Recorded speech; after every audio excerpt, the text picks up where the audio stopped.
What we're doing today, it's your boy JJ Domination, and today we are going to be recapping the Week 9 games in the NFL. So hopefully you guys enjoy this kind of thing. Drop a like. That would be pretty cool if you did that, and stick around for the whole thing because your team will be talked about in this game, including my Green Bay Packers. Even though I made a whole video kind of talking about them, I'll kind of discuss them briefly because of that. But hopefully you guys enjoy.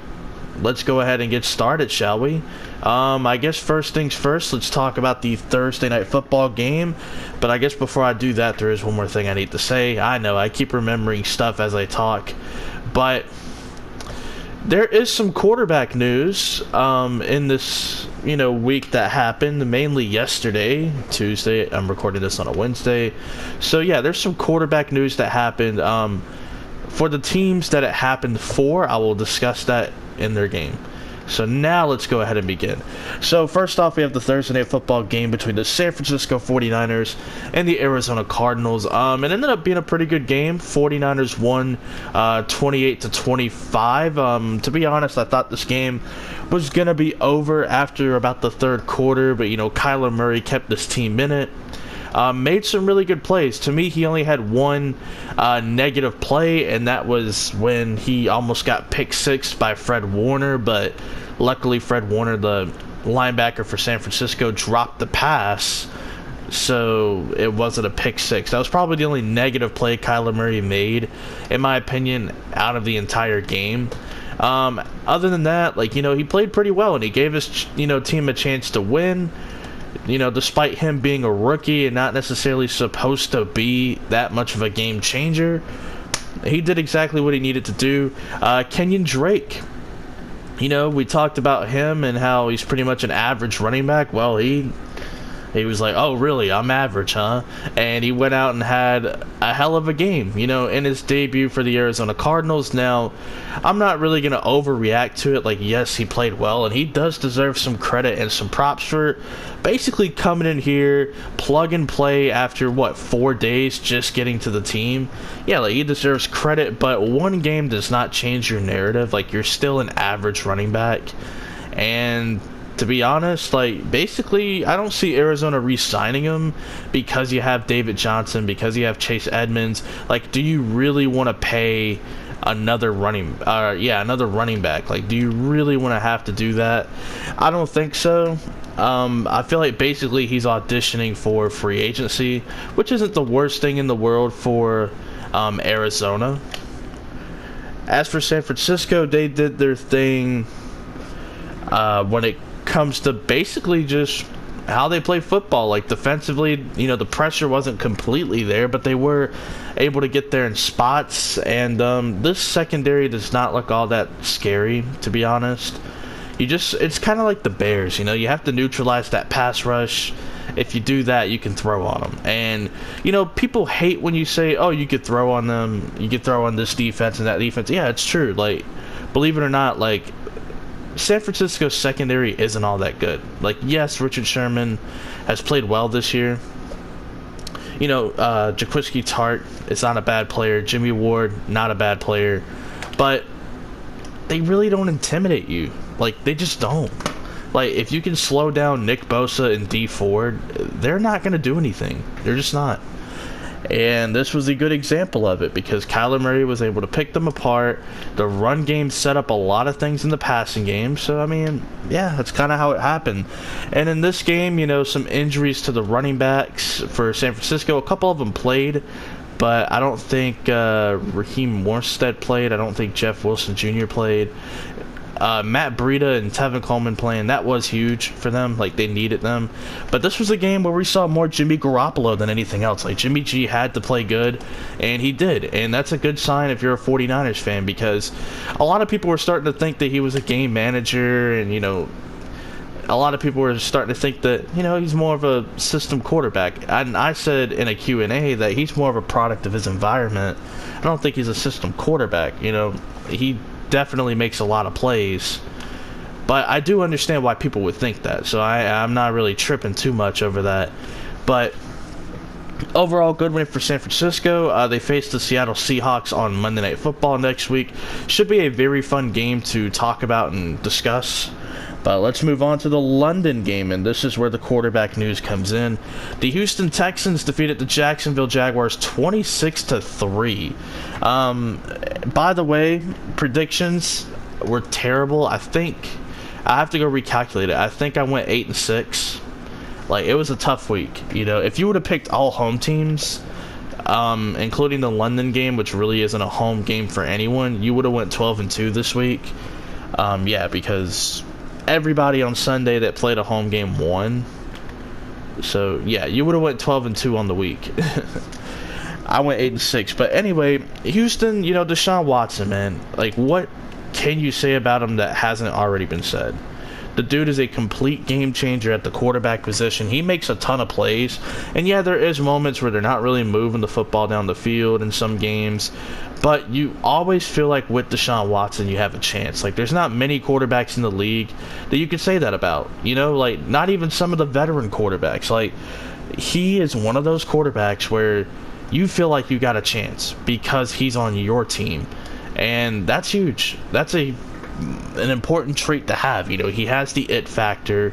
He can throw, he can run, he knows when to throw and when to run, which is a very important aspect as well. Very underrated aspect of being a quarterback that can do a little bit of both.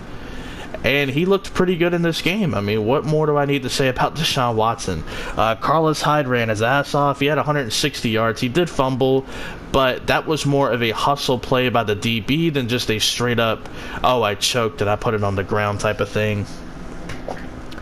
And then defensively, you know, they did a good job getting pressure on Gardner Minshew. Like, not necessarily getting home all the time, but they did enough to kind of rattle him.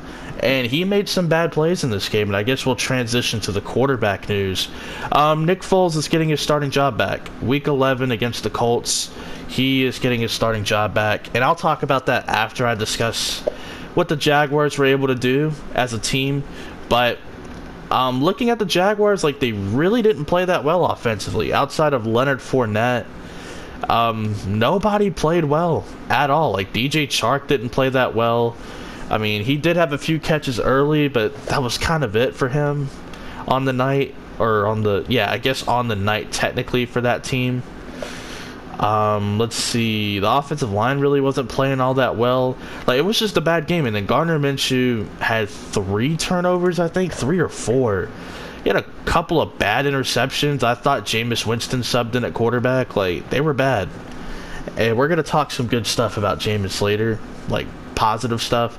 But I was like, damn, like, what are you doing, Mustache Minshew? What are you doing over there? And then he had like a bad fumble. Like, this was a horrible game for Minshew. And I don't know if this game is the sole reason why he got benched. You can believe anything you want. I'm just going to give you the facts when we talk more about the news. And then defensively, they were able to get some pressure here and there, but obviously it did not faze Deshaun Watson because he pretty much had his way in this game, and that's basically how it went. But I guess we can go ahead and talk about the news and basically my thoughts and opinions on it. So, Nick Foles is coming back, and in my opinion, there was nothing Gardner Minshew could do that was going to change that from happening. Like, I know people want to believe that Gardner Minshew is going to keep the job all season.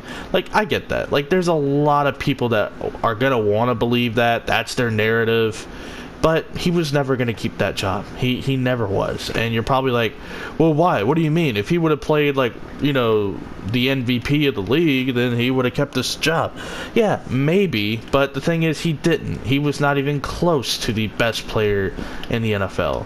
Like, yes, he was a surprising story. He is a memeable, you know, loving character that we all love to root for, and he seems like a cool guy, but cool guys get fired, cool guys lose their job, cool guys aren't necessarily what's in, you know, for that job. And Gardner Minshew performed well, and believe me, he is going to get another crack at being a quarterback and being a starting quarterback. And he was a great placeholder for Nick Foles. But to be honest with you, they're not paying Gardner Minshew $88 million. They're paying Nick Foles $88 million. And I know, money shouldn't be everything. But when you're a team like Jacksonville, who basically reached and paid Nick Foles all that money, yeah, you're going to see what you have in him first. And you're probably like, well, we've seen him play already. Outside of Philadelphia, he's no good. In Philadelphia, he's like a lucky-ass player. Like, yeah, I get that. But we've never seen him really play in Jacksonville in that offense. That's the problem. And a lot of people don't seem to understand that. Like, I thought all of these quote-unquote smart football fans would get that. Like, yes, he has been a bum outside of Philadelphia, but in Jacksonville, we don't know. He's played one half of football, and he looked decent in that one half of football. Let's see what he can do over the next, I don't know, 6, 7 games, however many they got left. If he plays decent and you can't really tell the difference between him and Gardner Minshew, my solution, trade him and clear up that cap space and use that cap space to, I don't know, go get Gardner Minshew a tight end, go get him a receiving back, maybe another offensive lineman, another corner. Like, I don't know, use that money elsewhere. You know, like, what do you want me to say? Like, Gardner Minshew came in, he played fine. He wasn't an MVP candidate or anything. He played fine. He did what a serviceable backup quarterback is supposed to do, and that's be the reason, you know, that you don't lose the game, which, except for this game, he basically was that. So, credit to Gardner Minshew. He came in and played better than anybody could have imagined, except maybe his dad. But that's what happens in this league. It's just what happens. And yes, there was a similar situation in the past where the Seahawks paid Matt Flynn, the former Green Bay backup quarterback, and they drafted Russell Wilson in the 3rd round. But you got to understand, number one, that's a different team with different circumstances. Pete Carroll has been vocal in the past about he's not going to play you based on your draft stock. Like, for example, LJ Collier and Marquise Blair. In this year's draft, the 1st and 2nd round pick for Seattle, they're just now finding ways on the football field. And these guys were drafted pretty high. Whereas for other teams, it is kind of sports politics. You know, like, they're paying Nick Foles. You're not going to bench $88 million if you're Jacksonville. If you're Seattle and that just doesn't matter in your culture that you've established, then yeah, that's a different narrative. But moving on, let's talk about the Chicago Bears-Philadelphia Eagles game. Mitchell Trubisky is horrible. I'm sure y'all knew that already. Like, they didn't get their first down of the game until there was like 50 seconds left in the 2nd quarter. Like, Mitchell Trubisky sucks. We've known that. I think outside of Bears fans entering this season, I think everybody knew Mitchell Trubisky was just garbage and, you know, wasn't going to get that much better. And when I made comments saying that he had a limited ceiling, people were challenging my belief on that. They were like, really? He has a limited ceiling? You know, then if he raises his stock, does he still have a limited ceiling? Yes, he does. I mean, he's just not that good. And if I can see it, and I'm not the greatest with quarterback evaluations, I thought Jameis Winston would be a hell of a lot better than he's been, but I could see it in Mitchell Trubisky. Trust me, I'm a Packer fan. My team plays him twice a year. I know what my quarterbacks in my division look like. And he is clearly the worst starting quarterback. And he might be like the 5th best quarterback in his division because Chase Daniel really isn't that much of a downgrade from Trubisky. Really. At least he can get the ball down the field a little bit. But let's not hammer home on Mitchell Trubisky. Everyone knows he's garbage. Everyone knows they're going to try to make a trade for Nick Foles or try to get Cam Newton or Andy Dalton. We don't need to stress this enough. Let's talk about the Eagles. This was a big game for Zach Ertz. A big game. I mean, this is probably his first big game of the season. And Carson Wentz played well in this game. You know, I've been kind of waiting for Carson Wentz to play well. I was one of the ones that had him in MVP consideration. And he just hasn't played like it. And this team hasn't really been that good. But they have been creating some momentum. I told you that the Buffalo game was going to be the start of something. I did address that in my Q&A as well. That Buffalo game is the start of something for Philadelphia. That's why you can't overreact to the first, I don't know, half of the season, first 6 weeks of the season, because that's not necessarily who all these teams are. You know, basically who you are will come to the light sooner than later. And Chicago's defense started to play a little undisciplined. They had a couple of offsides penalties. I think they had a roughing the passer on like 4th down or something. Like, they were starting to play undisciplined. And I know people don't want to talk about this because they want to believe that Khalil Mack is the most impactful player on the defense. I haven't noticed him the last few weeks, and quite frankly, I know a lot of people aren't ready for this discussion. I haven't noticed him since Akeem Hicks went down with an injury. Like, let that sink in. Akeem Hicks, who is an older defensive player for this team, I haven't noticed Khalil Mack since he's been down. And I'm not trying to say that, oh, Akeem Hicks is the reason Mack is successful. No, Mack is going to do what Mack does. But the problem is, I haven't really seen him out there doing anything since Akeem Hicks has gotten injured. And he's supposed to be the big impact player that they traded, like, I don't know, 2 first-round picks for and a second. Like, he's supposed to be that impact guy. Where's he been? Does he play? Where's that all-pro safety that everyone hyped up? Eddie Jackson, where's he been? Does he play for this team? I can't really tell you if he does or not, because I haven't noticed him out there. You know, when Prince Amukamara showing his age a little bit, he actually didn't play bad in this game. That's more of a joke than anything else.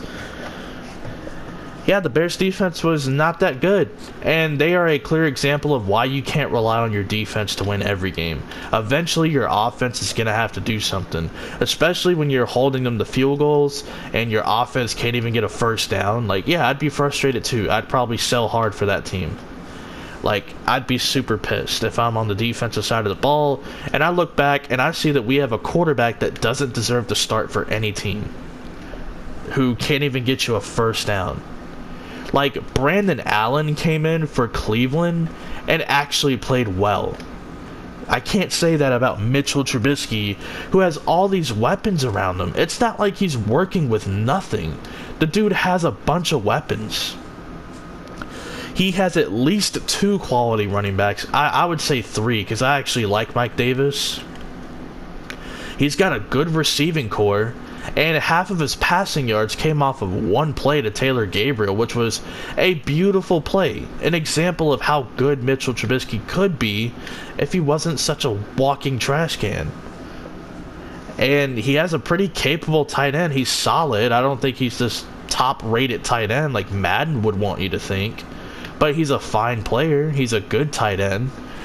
They have a pretty solid offensive line. Yeah, they have an injury at right guard, but that's not been the issue as far as I'm concerned.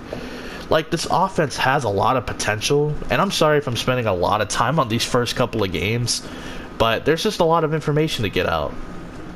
So I guess we'll move on. Shout out to Philadelphia, though. Vikings-Chiefs, this was my upset of the week. I went with Kansas City. I just said I can't see them losing 4 straight home games, or 4 consecutive home games. I just couldn't see it happening, and what do you know, it didn't happen because I said it wouldn't happen. Anyway, Matt Moore played a pretty good game, and Andy Reid, he deserves a lot of credit. Patrick Mahomes goes down, he switches up some of the things you do on offense, and he does things that makes Matt Moore comfortable. And that's what you want to do. When you put in a backup quarterback, you want to switch things up a little bit. You want to do things that make him comfortable. Like, you don't want to call a bunch of plays where you have to throw it off your back foot, crossbody, no look for 60 yards. You want to do the simple stuff, the things that will get you some easy yards. You want to throw screen passes. You want crossing routes. You want route combinations that can do some of the things that you want to do. So I got to give credit to Andy Reid and Matt Moore for playing well. Tyreek Hill had a big game.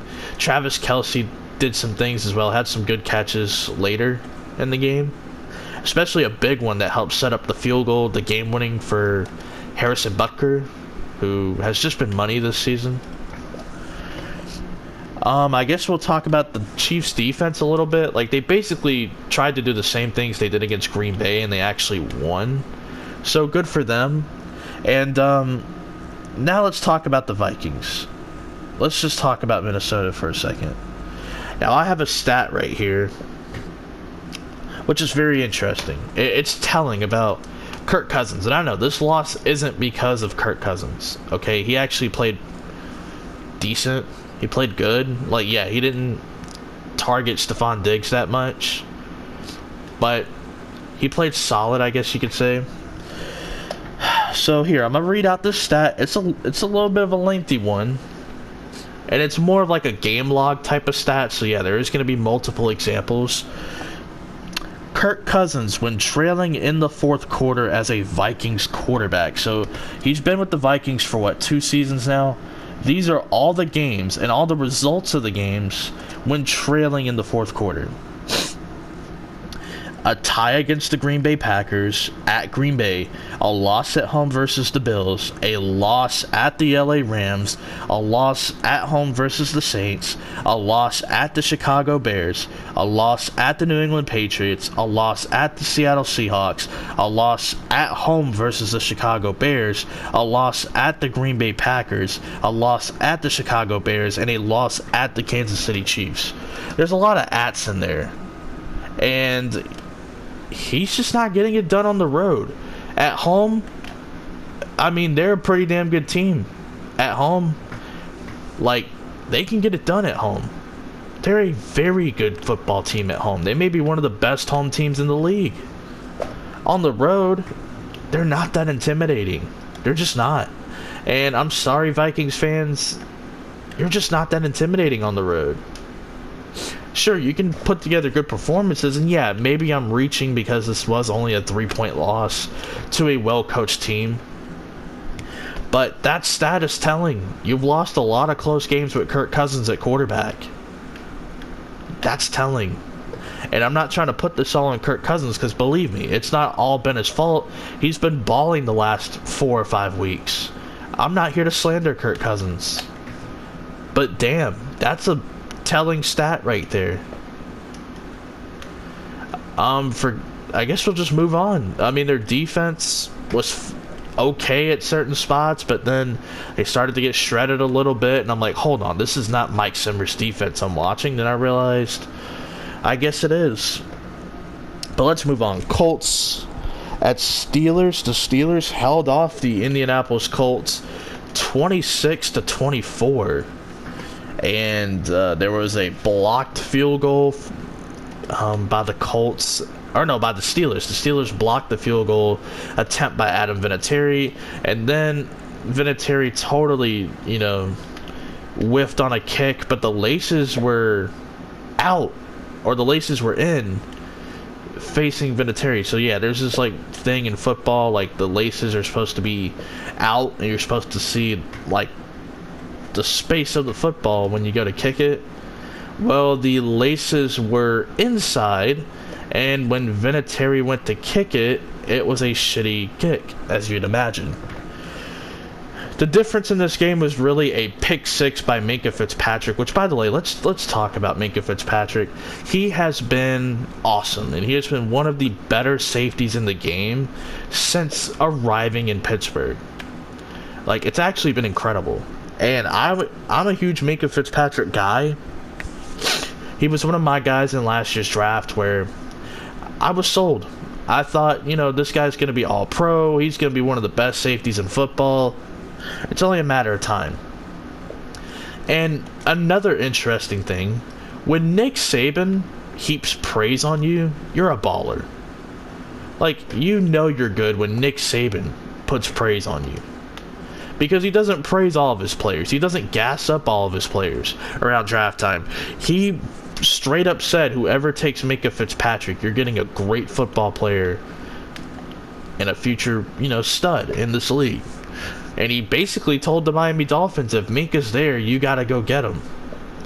They went and got him, and they couldn't really get him to work as a free safety in their scheme. He was more of a nickel corner, and I thought that's where he played his best football. And I thought, okay, well, there's a trajectory here. He's going to be a great nickel corner. He could probably be kind of like Tyrann Mathieu, where he can do a lot of cool shit as a nickel corner, play deep safety, be a blitzer. He could do a lot of cool shit.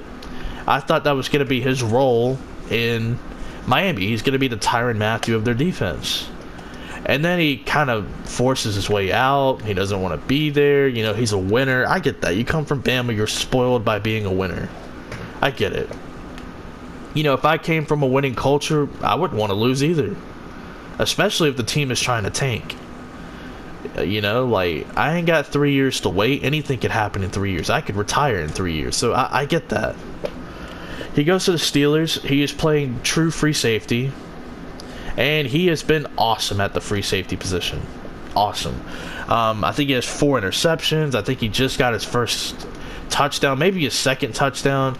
He's got some fumble recoveries. He's made some good tackles. He's got some pass breakups. Minkah Fitzpatrick has been awesome. And they traded a first-round pick to get him.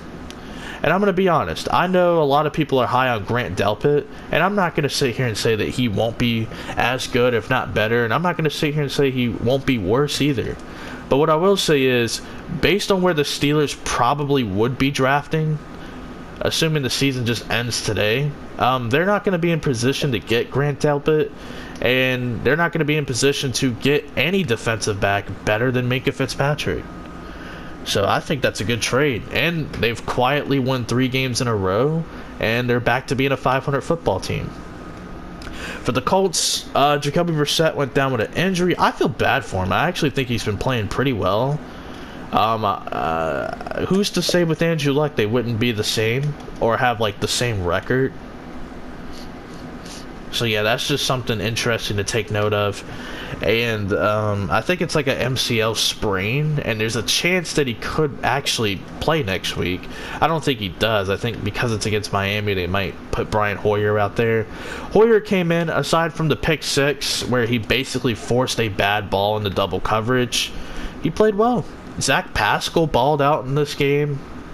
Marlon Mack had a solid game. He didn't get to catch any balls out of the backfield, but he did a good job of running the football, which is something, of course, you want to do, especially in this offense. And, yeah, good stuff right there from the Colts. Just some unfortunate bad luck with Adam Vinatieri and field goal kicking today. Or Sunday. Jets at Dolphins. The Dolphins got their first win of the season. There you go. There's a winning culture there, Minkah. They won a game. I'm going to start off with the Jets. And trust me, I'm not going to discredit anything the Dolphins were able to do. But I just feel like I need to start off with the Jets. Not necessarily this game, but there's a reason why I never bought into the Jets. Because no matter how many shiny new toys you add to the team, they're still the Jets. It just doesn't matter. Like, the management has been dysfunctional. They never really had a true identity to begin with. Like, they're still the Jets. It just doesn't matter. You can't slap a new coat of paint. You can't change your uniform and think you're a different team. You're the same Jets. And Sam Darnold, my early draft comparison for him was NFL Jameis Winston. Not college Jameis Winston, NFL Jameis Winston. Because my biggest issue with Sam Darnold is under pressure, he is a deer in headlights, and he is a turnover machine. And over the last 3 weeks, since coming back from a rare case of mono, that has been displayed in a primetime game. 2 weeks ago, I forgot who they faced 2 weeks ago. I don't really care at this point. And then against Miami. Like, it's just been horrible. Who did they face 2 weeks ago? The Jaguars. He was horrible in that game. God awful. And he had a good first quarter. You know, he started finding Jamison Crowder. He had an awesome first quarter. He actually played good. And then the rest of the game happened. Like, can we slow our roll with the whole Sam Darnold hype? Where's the hype? I get it. It's the same thing with Jameis Winston. In a clean pocket, he can make all the throws. I don't think anybody's gonna challenge that statement. In a clean pocket, Sam Darnold, Jameis Winston, Josh Rosen, Jared Goff, all these quarterbacks that you see that look like deer in headlights when the play breaks down, and a clean pocket, they'll hit all the throws. They're talented. They got great arms. They got great touch on the football. But when shit breaks down, boy, they fold. I mean, they fold. They're bad. And Sam Darnold, he forced a ball from like 5 yards out of the end zone. A ball that he didn't even need to force. Just throw it away. It's not there. Throw it away. And then one of the defensive backs from Miami picks it off at the 1 yard line. They're lucky Fitzpatrick fumbled the snap, or else they probably don't get the safety. And then Sam Darnold, Brian Winters is giving him a signal that the ball is going to be snapped. Okay, Brian Winters is the right guard for the Jets. Sam Darnold does not see the signal, and the snap basically hits him in the chest, goes to the back of the end zone for a touchback, which is a safety. So 2 safeties in this game. 1 for each team. For the Dolphins, Fitzpatrick is anti-tanking, I guess. A great game from Preston Williams. Hate to see that he got injured. He's an undrafted receiver from, I think, Colorado State. He was on a lot of people's radars around draft time as like a potential sleeper, including mine. I didn't really know a whole lot about him at the time, but a lot of people had him as like a sleeper. And I started to like watch the film or whatever, and I was like, damn, this guy's pretty good. He might just be a sleeper. What do you know? This is the first game I've heard anything out of Mike Gesicki. He had a pretty good game. 6 catches, 95 yards. I believe he had a touchdown. You know, good shit. I'm glad to see the super athletic tight end, who's more of a project player. I'm glad to see him getting involved. Devontae Parker had himself a touchdown where he completely just mossed, or not mossed, but he completely owned his matchup against Nate Hairston. They basically threw him like a fade to the outside shoulder. Parker basically with one hand takes care of business. So just a great play right there. The Dolphins look good in this game. Good win for them. Kind of screws up their tank job, but maybe with Tua's ankle injury, maybe he slips down the draft board and they take him. I don't know. Redskins at Bills. Oh yeah, that last score 26-18 for the Dolphins. Anyway, Redskins at Bills. This was a 24-9 win for Buffalo. Basically got to watch 2 teams that were kind of similar. One is just a more dysfunctional, lackadaisical diet version of what the Bills are, and the Bills are the more functional identity like version of like who they are. I don't know, it was a poor choice of words, bad example, but the Bills took care of business, and we saw Josh Allen let it fly a little bit. Josh Allen's actually looked a lot better this year, and they're kind of using him as like a game manager, which I have no problem with personally. I think just doing the little things and getting good at the fundamentals will help out Josh Allen, because he has all this raw talent and raw ability. Like, he has a strong arm, he can run. If he can just get the simple fundamentals, game manager tendencies down, like, he could be good. He could be pretty good. I gotta give him credit. It looks solid. Devin Singletary's a baller. By the way, he was in my top 5 or whatever for rookie running backs, personally. I think I had him at like number 4 maybe, 4 or 5. But the dude's an absolute baller, and it's good to see him getting an opportunity. As much as I respect Frank Gore, Devin Singletary is basically LaShawn McCoy, what he was in this offense. And they're basically molding him to be LaShawn McCoy, a younger version of him, and he looks pretty damn good. As for the Redskins, like, Haskins was okay. He made a couple of good throws for a rookie quarterback. He didn't turn the ball over. That's good. Also didn't throw a touchdown. He was just okay. Adrian Peterson, though, oh my god. Dude's like 34 years old. Had over 100 rushing yards. He just looked great. Straight up. He was just ripping 9, 10, 12-yard runs all over the place. Looked amazing. He's one of my favorite non-Packer players of all time, and that's tough to say because he was a Minnesota Viking for the bulk of his career. I feel like everyone has a special place in their heart for AP, though. We're going to move on. I don't really have a lot to say about that game. Titans at Panthers. My two fantasy running backs, Derrick Henry and Run CMC, Christian McCaffrey, doing their thing. Doing their damn thing. This game was all about them. McCaffrey had a big game, got some MVP chance at home. You love to hear that, love to see it, because I'm a huge Christian McCaffrey fan. I'll never forget the time Aaron said that he is probably a top 15 running back entering this year. I ain't trying to throw shots at him. That really stuck out to me. Because, like, we had a conversation. I said that he's probably top 7, creeping in the top 5. And he said he might be top 15. I'm like, whoa. In my mind, I'm like, are you sure? You're basically saying Devontae Freeman, David Johnson, you're basically saying they're better, like, by saying he's top 15. And that was an interesting statement. I'm like, oh shit, okay. Like, I didn't really make anything of it at the time. But yeah, it's fair to say he's the best running back in the league at this point. And I don't really think there's a debate. There shouldn't be. Yeah, I know Dalvin Cook's been balling this year. I know Zeke and Saquon are, you know, a couple of generational backs, but there's nobody playing better than Christian McCaffrey. Nobody at all. And if you took Christian McCaffrey off of the Carolina Panthers, they really wouldn't be that good of a team. Yeah, I'm going to go ahead and say it. They wouldn't be. He is one of those running backs that you just can't replace. You know what I'm saying? You can't replace Christian McCaffrey. You can replace the production, but you can't replace him, if that makes sense. Let's see here. Curtis Samuel had a pretty decent game as well. DJ Moore getting some more catches. Moore getting more. See what I did there? Kyle Allen, he's just kind of okay at this point.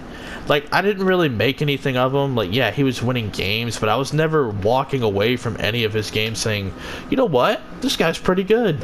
But they are winning with Kyle Allen, so I can't really knock him for that. Can't really say anything bad. This defense is pretty good as well. Pretty opportunistic at times. Pretty good defense, but it was basically the Derrick Henry show. Tannehill was okay. Nothing too crazy. Sorry if I'm sniffling and stuff. I'm trying not to make that a habit. It just happens. But I don't really have much to say about this game. Let's just move on, I suppose. Lions at Raiders. Good game right here, 31-24. You know, it was a high-scoring game to some degree. A lot of offense and two quarterbacks that I've been critical of over the last few years, Matthew Stafford and Derek Carr. They have been balling this year. I kind of feel bad for Matthew Stafford because this is the best I've seen him play since 2014.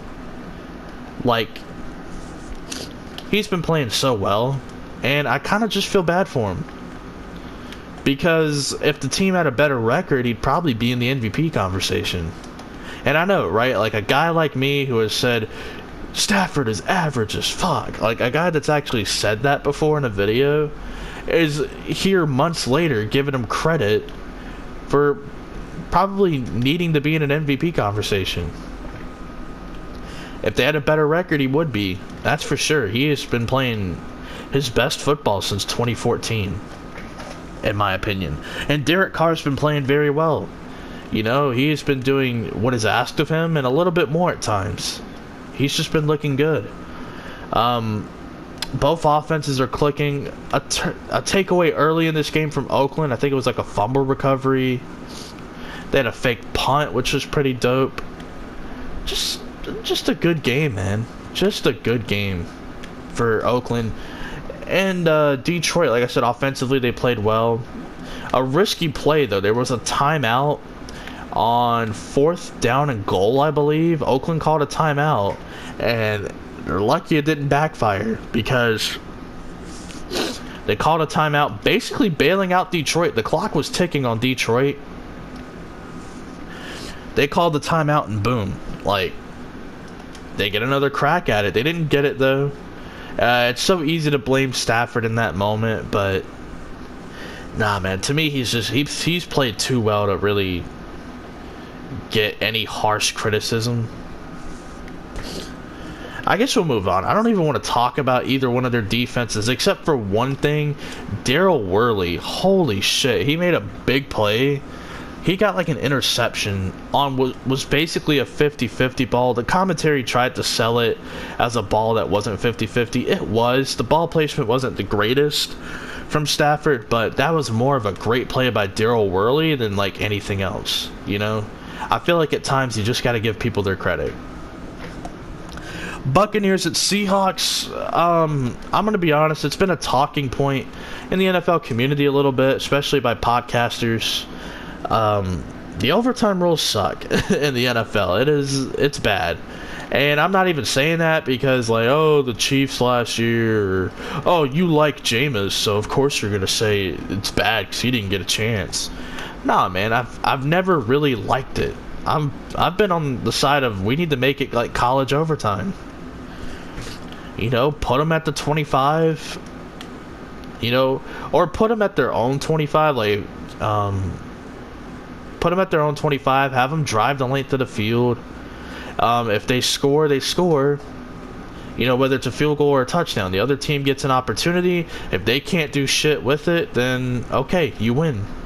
I just feel like teams deserve that opportunity, and the way Jameis and Mike Evans were playing, they kind of deserved that opportunity. Instead, they had to watch their crap defense just get demolished by the MVP of the league and DK Metcalf, who made a big catch in overtime on what was basically a glorified back shoulder fade for like 40 yards.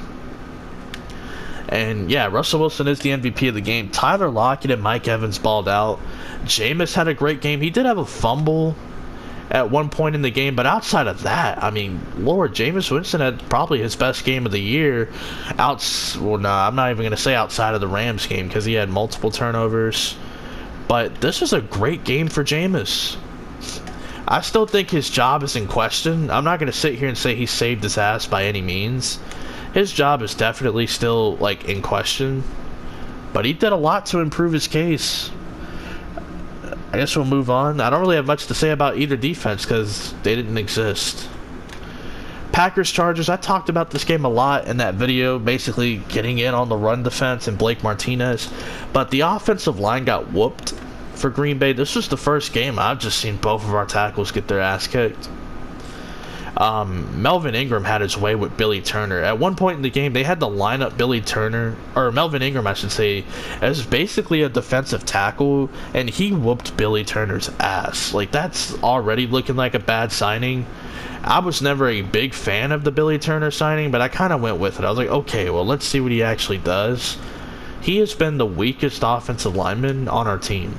Like, that's not even up for discussion. You can say it's been, oh, David Bakhtiari not looking like himself.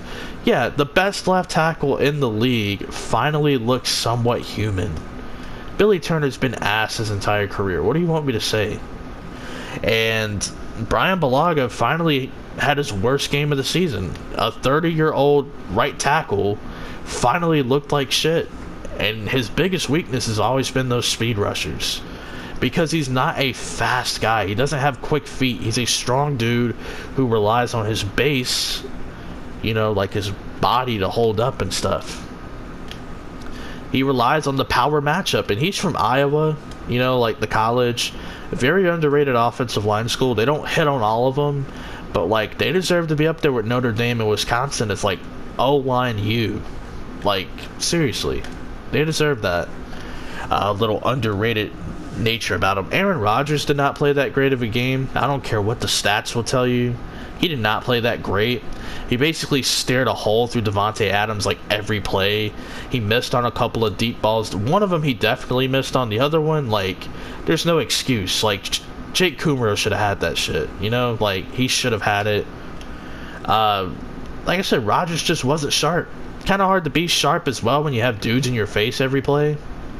But like I said, this was the first game where that actually happened, where he was under a ton of duress. Like a ton. Not just a little bit here and there, but like a ton.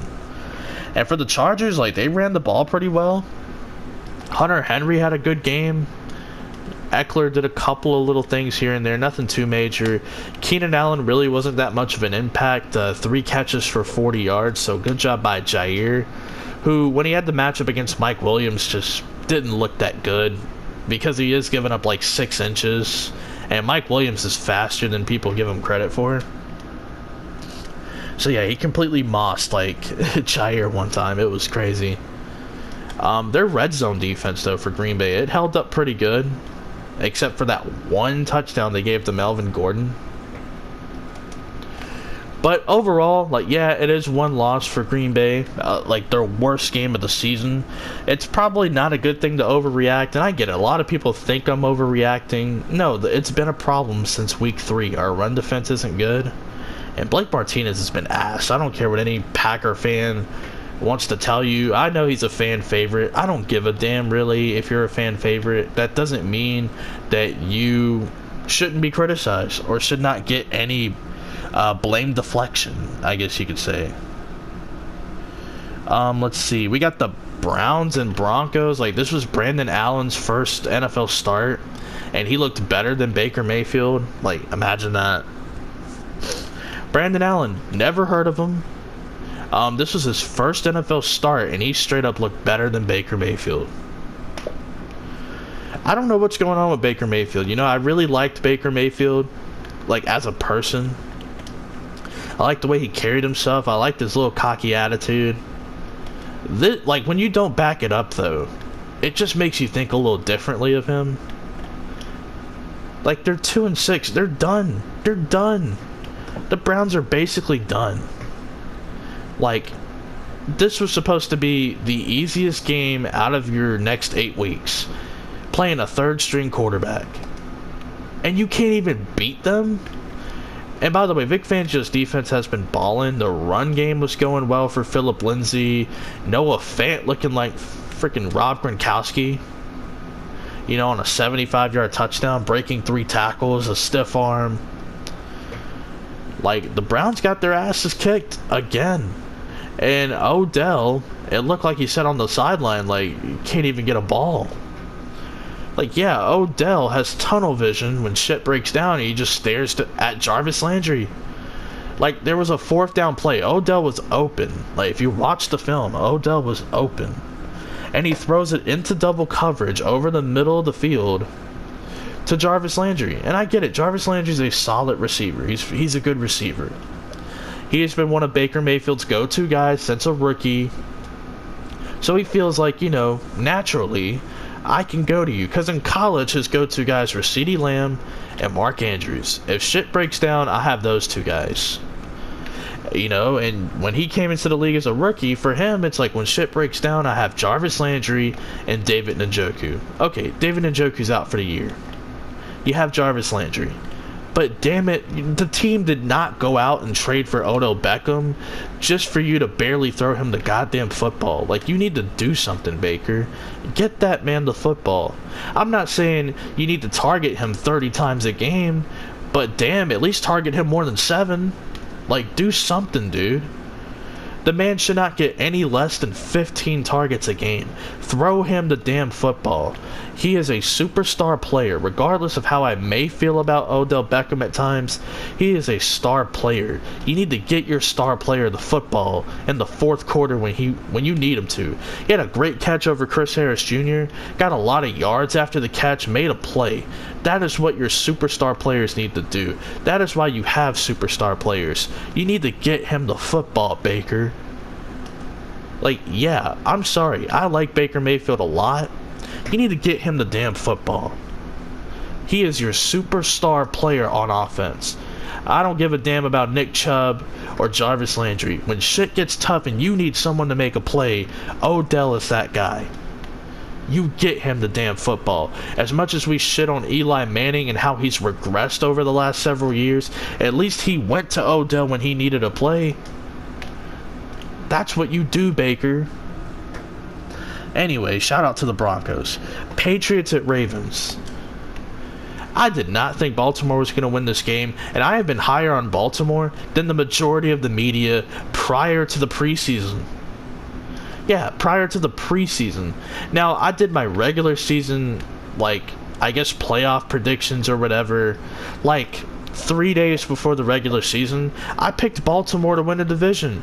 And you know what I heard? A bunch of Lamar Jackson slander. All I heard was, "Oh, you're putting your faith in a running back that plays quarterback. He hasn't shown anything that he could be a good thrower. He's not that good. He should switch positions." Like, shut the fuck up and eat crow. Eat your damn crow, because that man just beat the New England Patriots. He is the only quarterback in the last 20 years under the age of 25 to beat a Bill Belichick-led Patriots team. So eat your fucking crow, you haters. Eat it. Eat it and choke on it. Because as far as I'm concerned, Lamar Jackson has done a lot to improve his stock and his narrative, and he has drastically improved. As your love child's Sam Darnold, who, by the way, played like shit against the same Dolphins team that Lamar Jackson had a perfect passer rating and 5 touchdowns against, but all I heard was, "It's Miami though, they're tanking, Miami sucks, it's against Miami, that shouldn't even count." Well, Sam Darnold played like shit against the same team that you tried to discredit from Lamar Jackson week 1 when he threw for 5 touchdowns and had a perfect passer rating. So what do you have to say to that? What do you have to say to that? Sam Darnold, who everyone's higher on, he's the prototypical quarterback. He's the thick, trunky Western kid. What do you have to say to that? What do you got to say about that? Oh, and by the way, he played the same defense that Sam Darnold saw ghosts against. He played the same defense. And Lamar Jackson went 17 of 23, had 3 total touchdowns, had a passing touchdown to Nick Boyle later in the game when they needed a score because the Patriots were starting to make a comeback. So what do you got to say to that? What do you got to say to that? Sam Darnold couldn't even get on the scoreboard against New England, and he plays them twice a year. And I know he didn't play him the first time, but what do you got to say to that? Yeah, it's a tough day for the Sam Darnold fan club, isn't it? Yeah, because he looked like shit against 2 teams that Lamar Jackson faced and totally owned. So what do you got to say to that? Exactly. Eat your crow and shut up. And he did play a great game, and Mark Ingram played a great game. Let's see, there was a fumble on special teams. Outside of that, they cleaned up their act, and they made sure they got a takeaway of their own from Earl Thomas. And the Patriots offense did not look all that scary to me. It didn't look all that good. What do you know? If you have to make everyone else other than Julian Edelman and James White win you the game, what do you know? Mohamed Sanu had a lot of targets, 10 catches, 81 yards, but on the deep ball to Mohamed Sanu, it was basically like a glorified punt because Earl Thomas made a great play on the ball. He tracked the ball like great safeties do, unlike Mohamed Sanu, who I guess lost it in the bright lights in a primetime game against Baltimore. A team that he used to play twice a year, but I get it. Second week in the system, it's his fault, I guess. Brady did not look that good, but I'm not going to overreact, honestly, to New England losing and to their defense not looking great. And the reason I'm not going to overreact to the Patriots is because we've seen this before. We've seen them get their asses kicked and basically go out and dominate the next week, the next 2 weeks, the next month. That's how the Patriots are built. And I'm pretty sure if these 2 teams played again, regardless of the venue, I think New England would win. Like, I picked New England to win against Baltimore. I was shocked at how well Baltimore played on both sides of the ball. I thought they would do everything in their power to make everybody but Lamar Jackson win the game. And in reality, they made everybody but Mark Andrews win the game. Mark Andrews had 2 receptions in this game, 2 or 3. Nick Boyle had a big role in the game. Mark Ingram did his thing in this game. Marquise Hollywood-Brown had a couple of plays. Like, Lamar Jackson was like, fine, you want to take away Mark Andrews? I got Nick Boyle. I got Marquise Hollywood-Brown. I got my running ability. I got Mark Ingram's running ability. I got this big bruising offensive line in front of me. What are you going to say to that? So I'm not going to overreact to New England losing because, to be honest, I think in a neutral site field, New England they'd win. They'd win the second time. If these two teams played each other in the AFC Championship, I'd probably take New England to win, even though John Harbaugh, he's owned the Bill Belichick matchup, especially in big moments. Say what you want to say. Cowboys at Giants. Dallas won 37-18. I don't know what to make of Dallas, to be honest. I don't know what to make of them. Like, they're a very talented football team. They could easily be like a 13-3, 14-2 type of football team. But the reality is they're probably a 9-7 team. I just don't know what to make of them. I didn't have them in my playoff picture. I still don't. Even though they beat the Giants, like, am I supposed to be impressed? They're a 2-win football team. Am I supposed to be impressed? I know it's your division rival. And, like, you know, your division rival's going to show up to play. And believe me, the Giants showed up to play in the first half. It was the second half. And we know the Cowboys are the king of the third quarter. Because they come out and they just run shit. They hold it down in the third quarter. But Prescott threw an interception early. I mean, like, what are you doing? What is the $40 million your quarterback doing? You know, Zeke had a monster game. Zeke slowly reminding people, hey, don't you forget about me now. I'm pretty good. I might be the best running back. But it's Christian McCaffrey this year. Zeke might be the, you know, better player, I guess, but McCaffrey's that guy this year. Michael Gallup had a good game. Cobb, I forgot he played there. Just, you know, Witten, I don't know how the oldest guy on the field gets open all the time, but he does. Danny Dimes, you know, 2 less starts than Jameis Winston and has more turnovers. Granted, he is a rookie. Not going to overreact to a rookie having a bunch of turnovers. That's going to happen, believe it or not. For most rookies, not all, but for most. So I'm not going to hammer Daniel Jones in his rookie season for having a bunch of fumbles. We knew that was his problem on the scouting report. So I'm not even going to overreact. Good win from Dallas. They face Minnesota Sunday Night Football. I will be rooting for the Dallas Cowboys to win that game for obvious reasons. But hopefully you guys enjoyed, and let me know how you feel about your team and maybe some of the other teams in Week 9 of the NFL regular season as we move forward to Week 10. Hopefully you guys enjoyed. Peace out.